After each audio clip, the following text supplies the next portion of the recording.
रामचरितमानस भारतीय भक्ति कवि तुलसीदास द्वारा 16वीं शताब्दी में अवधी भाषा में एक महाकाव्य के रूप में लिखा गया था। तुलसीदास का कहना है कि उन्हें यह कथा उनके गुरु नरहरिदास से बाल्यकाल में प्राप्त हुई, जिसे उन्होंने रामचरितमानस के रूप में लिपिबद्ध किया।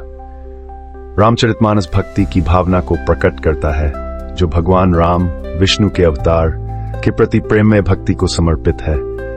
रामचरितमानस में सभी में दिव्य उपस्थिति को पहचानने, सेवा भाव, भक्ति, विनम्रता और अटूट विश्वास का महत्व बताया गया है।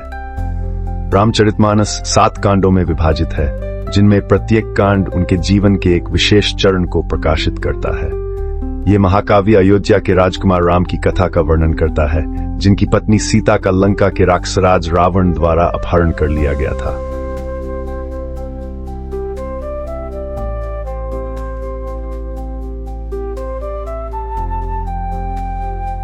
रामचरितमानस के 7 कांड हैं: बालकांड, अयोध्या कांड, अरण्य कांड, किष्किंधा कांड, सुंदर कांड, लंका कांड और उत्तर कांड।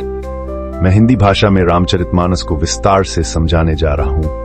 रामचरितमानस का पाठ करने से और रामचरितमानस को श्रवण करने से आर्थिक स्थिति में सुधार होता है, मां लक्ष्मी की कृपा प्राप्त होती है, सुख और समृद्धि का वास होता है और सच्चे मन से की गई इच्छाओं की पूर्ति होती है।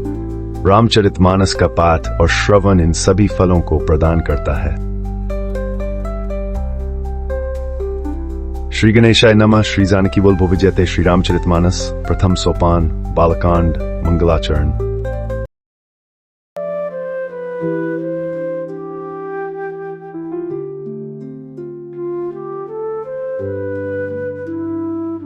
मैं वाणी और विनायक यानी सरस्वती और गणेश की वंदना करता हूं, जो अक्षरों, अर्थों, रसों, छंदों और मंगल कार्यों के कर्ता हैं। मैं श्रद्धा और विश्वास के स्वरूप माता पार्वती और भगवान शिव की वंदना करता हूं, जिनके बिना सिद्ध लोग अपने अंतःकरण में स्थित ईश्वर को नहीं देख सकते।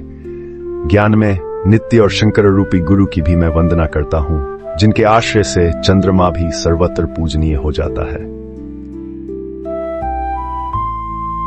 मैं सीता और राम के गुणों से युक्त पवित्र वन में विचरण करने वाले विद्वान और हनुमान जैसे बलशाली महान व्यक्तियों की भी वंदना करता हूं।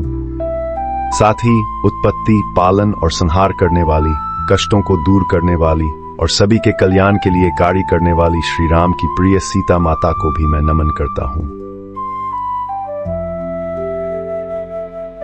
मैं उन भगवान राम की वंदना करता हूं, जिनकी माया के प्रभाव में पूरा संसार, देवता और असुर बंधे हुए हैं। उनकी सत्ता से ये सारा दृश्य जगत जैसे रस्सी में सर्प का भ्रम होता है, वैसे ही सत्य प्रतीत होता है। जिनके चरण ही इस संसार रूपी सागर से पार पाने के इच्छुक लोगों के लिए एकमात्र सहारा है, वे सभी कारणों से परे सबसे श्रेष्ठ भगवान हैं। तुलसीदास ने अनेक पुराण, वेद और शास्त्रों से सम्मत रामायण में वर्णित रघुनाथ जी की कथा को अपने अंतःकरण की शांति के लिए सरल और सुंदर भाषा में प्रस्तुत किया है। गणेश जी, जिनके स्मरण मात्र से सभी कार्य सिद्ध हो जाते हैं, वे बुद्धि और शुभ गुणों के भंडार, कृपा करके मेरी सहायता करें। जिनकी कृपा से गूंगा बोलने लगता है और लंगड़ा भी पहाड़ चढ़ जाता है, वे भगवान जो सभी पापों को नष्ट करने वाले हैं, मुझ पर दया करें। नीलकमल के समान श्याम वर्ण वाले, लाल कमल जैसे नेत्र वाले और क्षीरसागर पर शयन करने वाले भगवान नारायण हमेशा मेरे हृदय में निवास करें। मैं उन भगवान शिव की वंदना करता हूं, जिनका शरीर कुंद के फूल और चंद्रमा की तरह सफेद है, जो पार्वती के प्रिय हैं, करुणा के सागर हैं और जिनका दीनों पर स्नेह है। वे कामदेव को पराजित करने वाले हैं, मेरी कृपा करें। मैं गुरु महाराज के चरण कमलों की वंदना करता हूं, जो कृपा के सागर है और मानव रूप में भगवान विष्णु ही हैं। उनके वचन अज्ञान रूपी अंधकार को सूर्य की किरणों की तरह दूर करते हैं। मैं गुरु के चरणों की धूलि की वंदना करता हूं, जो सुगंध, सुंदरता और प्रेम से भरी है। ये धूलि संजीवनी के समान है, जो सभी संसारिक दुखों को समाप्त कर देती है। ये गुरु की चरण धूलि शिव जी की पवित्र विभूति के समान है, जो कल्याण और आनंद की जननी है। गुरु के चरणों के नखों की ज्योति रत्नों के प्रकाश जैसी है, जिसे स्मरण करने से हृदय में दिव्य दृष्टि उत्पन्न हो जाती है और अज्ञान का अंधकार मिट जाता है। इसके प्रभाव से भक्त के हृदय में छिपी हुई रामकथा की मणि और माणिक्य स्पष्ट रूप से दिखने लगते हैं। जैसे आंखों में काजल लगाने से व्यक्ति पहाड़, जंगल और भूमि में छिपे खजानों को भी देख सकता है। इस गुरु वंदना में गुरु की महिमा का वर्णन किया गया है। गुरु के चरणों की रज धूल कोमल और सुंदर अंजन काजल के समान है, जो नेत्रों के दोषों को दूर करती है। गुरु की कृपा से विवेक, सही गलत की समझ बढ़ता है, जिससे व्यक्ति रामचरित्र का सही ज्ञान प्राप्त कर सकता है। पहले गुरु और ब्राह्मणों की वंदना की जाती है, जो अज्ञान से उत्पन्न सभी संदेहों को दूर करते हैं। संतों का समाज शुभ और आनंदमय है, जो संसार में चलते फिरते तीर्थराज पवित्र स्थान के समान है। इस समाज में राम भक्ति, ज्ञान और धर्म का प्रचार होता है। संतों के संग से जीवन के सभी कष्ट समाप्त हो जाते हैं और सभी प्रकार के लाभ प्राप्त होते हैं। सत्संग की महिमा इतनी महान है कि इससे जीवन में धर्म, अर्थ, काम, मोक्ष चारों फल प्राप्त होते हैं। सत्संग के बिना विवेक नहीं आता और राम की कृपा भी आसानी से नहीं मिलती। सत्संग से ही सब साधनों का फल और सिद्धि प्राप्त होती है और यह जीवन को सुख और कल्याण से भर देता है। सत्संग के बिना विवेक, सही और गलत की पहचान नहीं होता और श्री राम की कृपा के बिना सत्संग भी आसानी से नहीं मिलता। सत्संग ही आनंद और कल्याण का मूल है। सत्संग की प्राप्ति ही असली फल है, बाकी सब साधन तो केवल फूल की तरह हैं। दुष्ट व्यक्ति भी सत्संग से सुधर जाते हैं, जैसे पारस के स्पर्श से लोहा सोना बन जाता है। परंतु अगर अच्छे लोग दुर्भाग्यवश बुरे संगत में भी पड़ जाएं, तो वे सांप की मणि की तरह अपने गुणों को ही बनाए रखते हैं और दूसरों को उजाला देते हैं। बुराई का उन पर कोई असर नहीं होता। ब्रह्मा, विष्णु, शिव, कवि और पंडितों की वाणी भी संतों की महिमा का वर्णन करने में संकोच करती है। जैसे एक साधारण व्यक्ति मणियों के गुण नहीं बता सकता। मैं संतों को प्रणाम करता हूं, जिनके चित्त में समता है, जिनका न कोई मित्र है और न शत्रु। जैसे अंजलि में रखे फूल दोनों हाथों को समान रूप से सुगंधित करते हैं, वैसे ही संत शत्रु और मित्र दोनों का समान रूप से भला करते हैं। संत सरल हृदय और संसार के हितकारी होते हैं। मैं उनसे विनती करता हूं कि वे कृपा करके मुझे श्री राम के चरणों में प्रीति दें। दुष्टों को भी सच्चे भाव से प्रणाम करता हूं, जो बिना कारण ही दूसरों का नुकसान करते हैं और दूसरों के लाभ में अपनी हानि देखते हैं। उनका स्वभाव ऐसा होता है कि वे दूसरों के उजड़ने में खुश होते हैं और बसने में दुखी।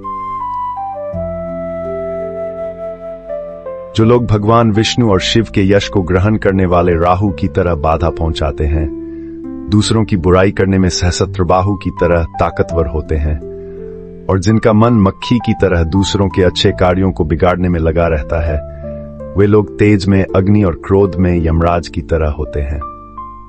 पापों के धन में वे कुबेर के समान धनी होते हैं और उनका बढ़ना सभी के हित का नाश करता है। वे दूसरों का नुकसान करने के लिए अपने शरीर को भी छोड़ देते हैं, जैसे ओले फसल को नष्ट कर खुद भी पिघल जाते हैं। ऐसे दुष्ट लोग दूसरों के दोषों को हजार मुखों से बयान करते हैं और पापों को सुनने के लिए हजार कान रखते हैं। वे कठोर वचनों को प्रिय मानते हैं और दूसरों के दोषों को देखने में लगे रहते हैं। दुष्टों की यह आदत होती है कि वे किसी का भी भला होते देख जलते हैं, चाहे वह शत्रु हो, मित्र हो या कोई उदासीन व्यक्ति। ये जानकर मैं दोनों हाथ जोड़कर प्रेम पूर्वक उनसे विनय करता हूं। मैंने अपनी ओर से विनती की, लेकिन वे अपनी बुरी प्रवृत्ति से कभी नहीं चूकते। जैसे कौआ चाहे कितना भी स्नेह से पाला जाए, वह मांस खाना नहीं छोड़ेगा। इसलिए मैं संतों और असंतों दोनों को प्रणाम करता हूं, क्योंकि दोनों ही दुख देते हैं। संतों का बिछड़ना प्राण लेने जैसा होता है और असंतों का मिलना दुख देने वाला। दोनों का स्वभाव अलग होता है, जैसे कमल और जोंक, अमृत और विष। भला व्यक्ति अपनी भलाई से यश पाता है और बुरा व्यक्ति अपनी बुराई से अपयश। जैसे अमृत की प्रशंसा अमरता के लिए होती है, वैसे ही विष की प्रशंसा मौत के लिए होती है।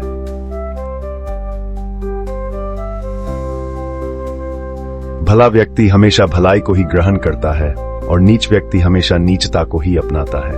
अमृत की प्रशंसा जीवन देने के लिए की जाती है, जबकि विष की प्रशंसा विनाश के लिए होती है। दुष्टों के पाप और अवगुण और साधुओं के गुण एक अपार समुद्र की तरह हैं, जिसमें कुछ गुण और दोष अलग अलग होते हैं। बिना पहचान के उन्हें ग्रहण या त्याग नहीं किया जा सकता। इस संसार में भले और बुरे, ऊंचे और नीच, सुख और दुख, पाप और पुण्य सभी चीजें एक साथ मौजूद हैं और ये सभी ब्रह्मा की बनाई हुई हैं। संत लोग हंस की तरह होते हैं जो दोषों को छोड़कर केवल गुणों को ही ग्रहण करते हैं। जब विधाता विवेक देते हैं तो मन केवल गुणों की ओर आकर्षित होता है, लेकिन समय, स्वभाव और कर्म के प्रभाव से अच्छे लोग भी कभी कभी भलाई से चूक सकते हैं। भगवान के भक्त जैसे दोषों को सुधार कर सुख और शांति देते हैं, वैसे ही कभी कभी दुष्ट भी अच्छे संग का असर पाकर भलाई करते हैं, लेकिन उनका बुरा स्वभाव नहीं बदलता। धोखेबाज लोग भी साधु जैसे कपड़े पहनकर सम्मान पाते हैं, लेकिन अंत में उनकी असलियत सबके सामने आ जाती है, जैसे कालनेमी, रावण और राहु का हुआ। बुरे संग से नुकसान और अच्छे संग से लाभ होता है, ये सबको पता है। धूल हवा के साथ उठकर आकाश में पहुंच जाती है, लेकिन गंदे पानी के साथ मिलकर कीचड़ बन जाती है। साधु के घर के पक्षी राम का नाम लेते हैं, जबकि असाधु के घर के पक्षी गालियां देते हैं। कुसंग धुएं को कालिक बना देता है, वही धुआं अच्छे संग से स्याही बन जाता है और पानी, आग और हवा के साथ मिलकर बादल बनकर जीवन देने वाला बन जाता है। औषधि, जल, वायु और वस्त्र, ये सब भी अच्छे और बुरे संग के अनुसार अपना असर बदलते हैं। समझदार लोग ही इसे समझ पाते हैं।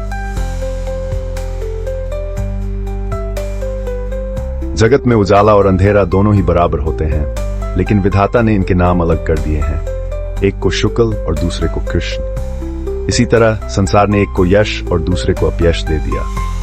मैं मानता हूं कि जगत के सभी जड़ और चेतन जीव राममय हैं, इसलिए सभी के चरणों में हमेशा दोनों हाथ जोड़कर प्रणाम करता हूं। देवता, दैत्य, मनुष्य, नाग, पक्षी, प्रेत, पितर, गंधर्व, किन्नर, निशाचर और सभी जीवों को राममय मानकर मैं दोनों हाथ जोड़कर उनकी वंदना करता हूं। जगत में रहने वाले सभी जीवों को सीताराम में मानकर मैं सभी को प्रणाम करता हूं और उनसे छल छोड़कर कृपा करने की विनती करता हूं। मेरी बुद्धि तो छोटी है, लेकिन मेरे मन की इच्छाएं बड़ी हैं। मुझे सज्जनों की कृपा चाहिए जो मेरे बाल वचन, छोटे शब्दों को भी प्रेम पूर्वक सुने और मेरी भूलों को क्षमा करें। जैसे एक छोटा बालक जब तोतली भाषा में कुछ बोलता है तो उसके माता पिता उसे प्यार से सुनते हैं, वैसे ही मेरी इस सरल रचना को सज्जन प्रेम से सुनेंगे। क्रूर और बुरे विचार वाले लोग इसे देखकर हंस सकते हैं, लेकिन उनका उपहास मुझे हानि नहीं पहुंचाएगा, बल्कि मेरा भला ही करेगा। जैसे कोयल को कठोर कहने वाले कौए होते हैं, वैसे ही निर्मल वाणी पर दुष्ट हंसते हैं। मेरी ये रचना भोली है, और यदि ये हंसी का कारण बनती है तो इसमें कोई दोष नहीं है, बल्कि यह भी एक सेवा ही है। जो लोग राम के चरणों में प्रेम रखते हैं वे इसे आदर से सुनेंगे, और जिनका प्रेम राम में नहीं है वे इसे हंसी का विषय समझ सकते हैं। जिन्हें प्रभु के चरणों में प्रेम नहीं है और जिनकी बुद्धि अच्छी नहीं है, उन्हें ये कथा फीकी लगेगी, परंतु जिनकी श्रीहरि और शिवजी में सच्ची भक्ति है वे इसे मीठा और आनंददायक पाएंगे।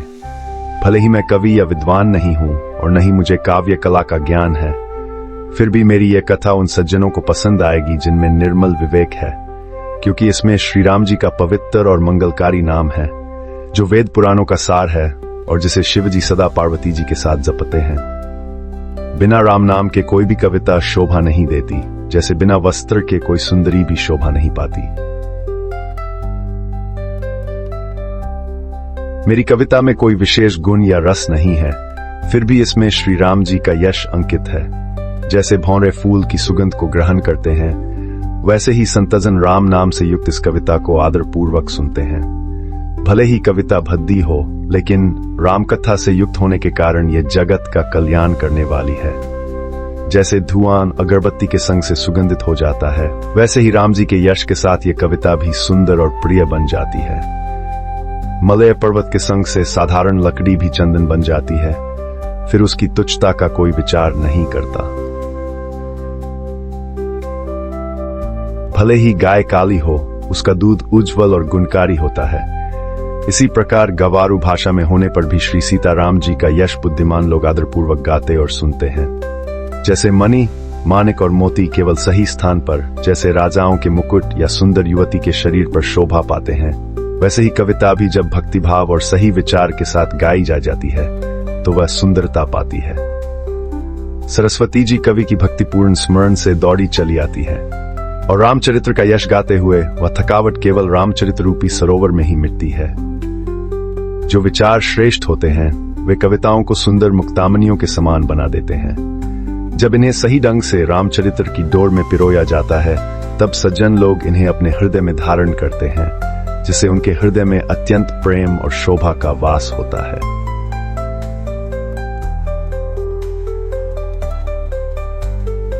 जो लोग कलयुग में जन्म लेकर कौए जैसे दुष्ट कर्म करते हैं और हंस बनने का डोंग रचते हैं, वे वेदों का मार्ग छोड़कर गलत रास्ते पर चलते हैं और कपट की मूर्ति बनकर कलयुग के पापों से भरे होते हैं।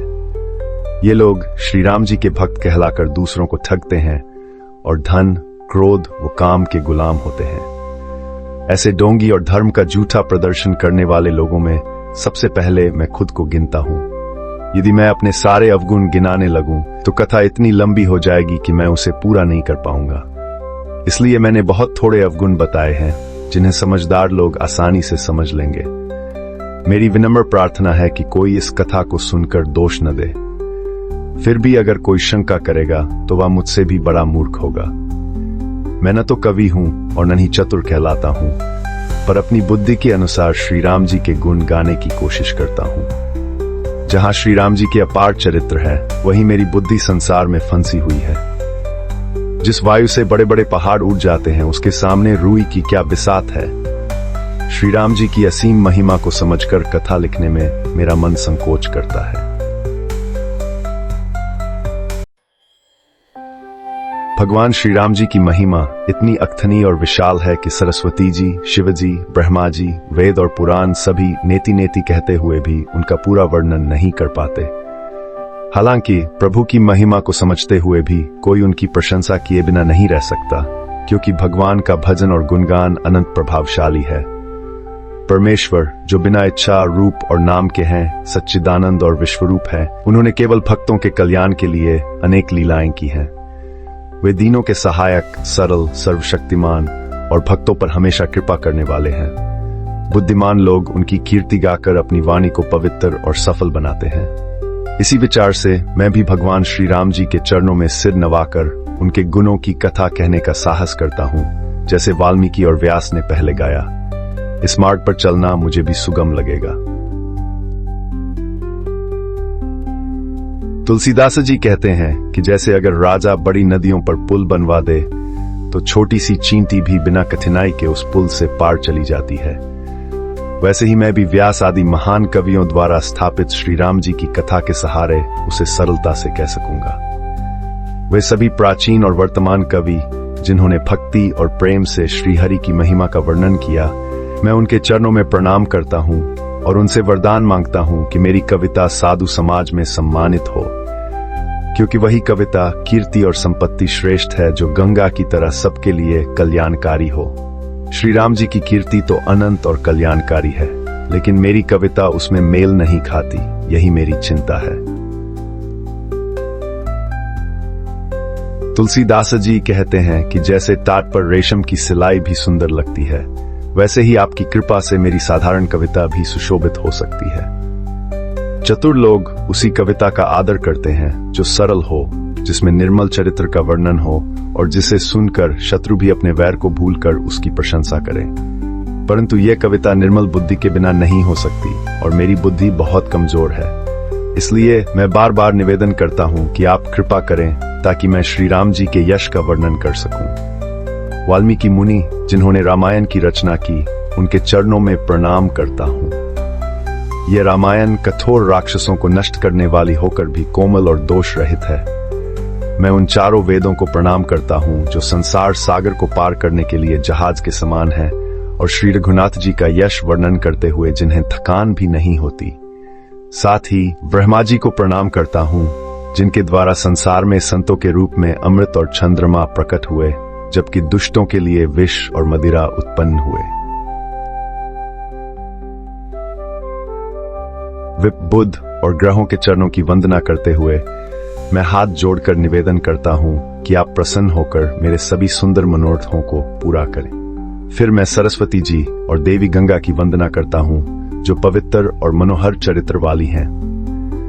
गंगा जी के स्नान और जल पीने से पाप हर लिए जाते हैं और सरस्वती जी के गुणगान से अज्ञानता दूर होती है। श्री महेश और माता पार्वती को प्रणाम करता हूँ, जो मेरे गुरु और माता पिता हैं, दीनों के बंधु और नित्य दान करने वाले हैं, और जो सीतापति श्री रामचंद्र जी के सच्चे हितकारी हैं। कलयुग के प्रभाव को देखते हुए जगत के कल्याण के लिए शिव पार्वती ने शाबर मंत्रों की रचना की, जो शिव जी के प्रताप से प्रभावशाली होते हैं। उमापति शिव जी मुझ पर प्रसन्न होकर श्री राम की कथा को आनंद और मंगल की मूल बनाएंगे। उनकी कृपा से मेरी कविता तारागणों के साथ चंद्रमा की तरह सुशोभित होगी। जो भी इस कथा को प्रेम और सावधानी से सुनेंगे, वे कलयुग के पापों से मुक्त होकर श्री रामचंद्र जी के चरणों में प्रेमी बन जाएंगे। यदि श्री शिवजी और माता पार्वती मुझ पर स्वप्न में भी सचमुच प्रसन्न हो, तो मैंने इस कविता में जो प्रभाव बताया है वह सब सच हो। मैं अति पवित्र श्री अयोध्यापुरी और कलयुग के पापों का नाश करने वाली श्री सरयू नदी की वंदना करता हूँ। फिर अवधपुरी के उन नर नारियों को प्रणाम करता हूँ, जिन पर प्रभु श्री रामचंद्र जी की ममता अत्यधिक है। श्री राम जी ने अयोध्या में रहने वाले उन लोगों के पापों को नष्ट कर दिया, जिन्होंने सीता जी की निंदा की थी, और उन्हें शोकरहित बनाकर अपने धाम में बसा लिया।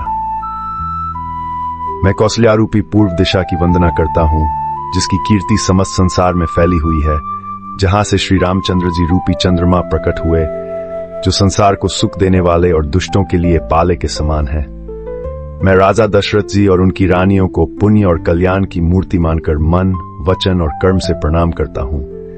वे मुझ पर कृपा करें, जिन्हें रचकर ब्रह्मा जी ने भी बड़ाई पाई, और जो श्री राम जी के माता पिता होने के कारण महिमा की सीमा है।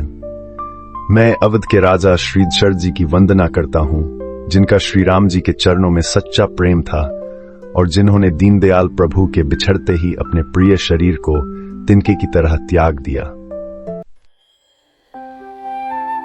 मैं राजा जनक जी और उनके परिवार को प्रणाम करता हूँ, जिनका श्री राम जी के प्रति गहरा प्रेम था, जिसे उन्होंने योग और भोग में छिपाए रखा, लेकिन श्री राम को देखते ही वह प्रेम प्रकट हो गया।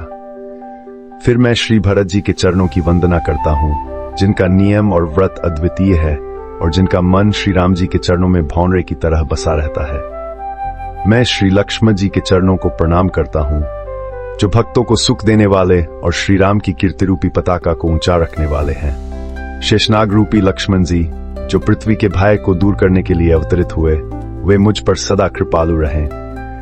मैं श्री शत्रुघ्न जी को प्रणाम करता हूँ, जो वीर और सुशील हैं और श्री भरत जी के अनुगामी हैं। श्री हनुमान जी की वंदना करता हूँ, जिनका यश स्वयं श्री राम जी ने वर्णन किया। श्री हनुमान जी, जो दुष्टों को नष्ट करने वाले हैं और जिनके हृदय में श्री राम धनुष बाण लिए विराजमान है, उन्हें प्रणाम करता हूँ।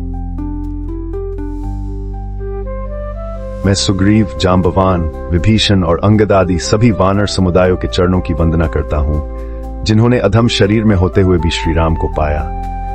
फिर उन सभी पशु, पक्षी, देवता, मनुष्य, असुर और मुनियों के चरणों की वंदना करता हूँ, जो श्री राम के निस्वार्थ सेवक हैं। मैं शुकदेव, सनकादि, नारद और अन्य महान ज्ञानी मुनियों को सिर झुकाकर प्रणाम करता हूँ और उनसे कृपा की याचना करता हूँ। जगत माता सीता जी के चरणों में भी विनती करता हूँ कि उनकी कृपा से मुझे निर्मल बुद्धि प्राप्त हो। अंत में श्री राम के चरणों की वंदना करता हूँ, जो भक्तों की विपत्तियों का नाश कर सुख देने वाले हैं। मैं श्री राम नाम की वंदना करता हूँ, जो अग्नि, सूर्य और चंद्रमा का स्रोत है। ये नाम ब्रह्मा, विष्णु और शिव का स्वरूप है और वेदों का जीवन है। ये नाम ऐसा महामंत्र है जिसे शिव जी स्वयं जपते हैं और काशी में मोक्ष का कारण बताते हैं। गणेश जी भी इसी राम नाम के प्रभाव से सबसे पहले पूजे जाते हैं। श्री राम नाम के जप से वाल्मीकि पवित्र हुए और शिवजी ने इसे 1000 नामों के बराबर माना। शिवजी ने इसी नाम के प्रभाव से कालकूट विष को अमृत बना लिया। श्री राम भक्ति वर्षा हेतु की तरह है, जिसमें राम नाम के 2 अक्षर सावन भादों जैसे हैं, जो स्मरण करने में सुलभ और सुखद हैं और इस जीवन में लाभ तथा परलोक में कल्याण करते हैं। मैं श्री राम के नाम की वंदना करता हूँ जो कहने, सुनने और स्मरण करने में अत्यंत मधुर और सुंदर है। राम नाम नर नारायण जैसे भाई हैं जो जगत का पालन करते हैं और भक्तों की रक्षा करते हैं। ये भक्तों के लिए चंद्रमा और सूर्य की तरह निर्मल और जीवनदायक है। ये नाम मोक्ष रूपी अमृत के समान है और भक्तों के मन रूपी कमल में भौरे की तरह आनंद देता है। श्री राम का नाम और उनका रूप दोनों ही ईश्वर के अनादि और अविनाशी रूप हैं।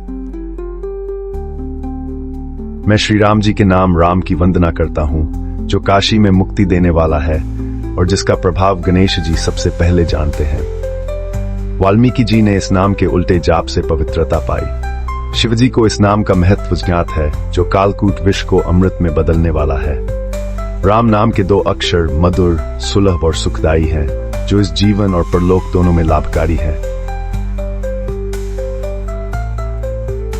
श्री राम के राम नाम का उच्चारण, सुनना और स्मरण करना बहुत ही मधुर और सुंदर है, ठीक वैसे ही जैसे तुलसीदास जी के लिए श्री राम लक्ष्मण प्रिय है।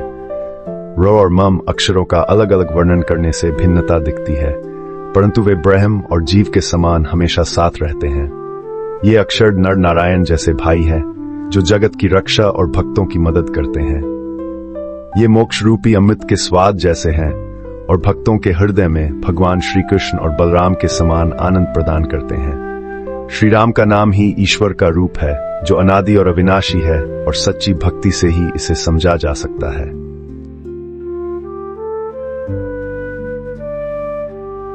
श्री राम का नाम और रूप दोनों ही महान है। इनमें कौन बड़ा या छोटा है ये कहने का कोई मतलब नहीं है। नाम और रूप साथ रहते हैं। नाम के बिना रूप का ज्ञान नहीं हो सकता। किसी विशेष रूप को बिना उसका नाम जाने नहीं पहचाना जा सकता, परंतु नाम सुनते ही बिना देखे भी उसका रूप हृदय में आ जाता है। नाम और रूप की महिमा अथनी है और सुखद है। ये नाम ही सगुण और निर्गुण ब्रह्म का साक्षी है जो ज्ञान देने वाला है। इसलिए नाम का जप ही मोक्ष का सरल उपाय है, खासकर कलयुग में। राम का नाम हर संकट को मिटाने वाला है और सभी प्रकार के भक्तों को सुख देता है। श्री राम का नाम विकार रहित होते हुए भी जगत के दुखी जीवों के कष्टों को दूर कर सकता है। जैसे रत्न का सही मूल्य उसे जानने पर मिलता है, वैसे ही नाम का सच्चा जप ब्रह्म को प्रकट कर देता है। नाम का प्रभाव इतना बड़ा है कि ये सगुण और निर्गुण दोनों से भी महान है। श्री राम ने अपने भक्तों के लिए कष्ट सहन करके उन्हें सुख दिया, लेकिन नाम का प्रेम पूर्वक जप सभी दुखों और पापों को सहज रूप में समाप्त कर देता है, जैसे सूर्य अंधकार का नाश करता है। ये नाम कलयुग में विशेष रूप से सभी पापों का नाश करने वाला है। श्री राम ने अपने भक्तों जैसे शबरी और जटायु को मुक्ति दी, लेकिन राम नाम ने कई बुरे लोगों का भी उद्धार किया। राम ने सिर्फ सुग्रीव और विभीषण को शरण दी, जबकि राम नाम ने कई गरीबों की मदद की। राम को समुद्र पार करने के लिए वानर और भालू की सेना की जरूरत पड़ी, लेकिन राम नाम लेने से ही संसार रूपी समुद्र सूख जाता है।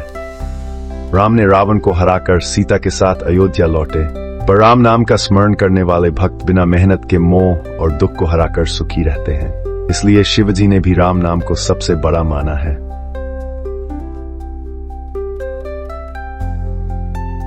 श्री रामचरितमानस मास पारायण पहला विश्राम।